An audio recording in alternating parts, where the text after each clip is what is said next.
Придумать сюжет и попробовать создать свой мультфильм. В здании ГТРК «Алания» прошел мастер-класс по мультипликации. Ведущий автор идеи создания детской школы Алана Гадзацева. Главная цель – привлечь и научить молодое поколение, чтобы в дальнейшем пробудить интерес к созданию мультфильмов.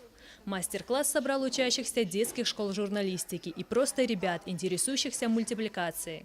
У нас в республике нет как таковой школы мультипликации. У нас есть школа журналистики, есть какие-то художественные кружки. Но чтобы соединить вот вместе работу с видеокамерой, фотоаппаратом, микрофоном и работу с творчеством, с изобразительным искусством, такого у нас не было. Сейчас мы, собственно, учимся, набиваем руку, чтобы это движение поднималось, развивалось, чтобы оно привлекало к себе внимание и действительно появлялись, возможно, не одна, а несколько школ.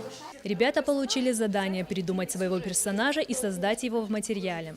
Кто-то выбрал пластилин, кто-то картон, а кому-то приглянулись канцелярские принадлежности. После юные мультипликаторы приступили к покадровой съемке фильма и монтажу. Как результат – первый мультфильм. В планах у автора проекта организация регулярных уроков и развитие детской школы-студии мультипликации и видеотворчества «Кадрик». Мадина Асханова, Тома Валева, Алан Гасанов, Осетия ТВ.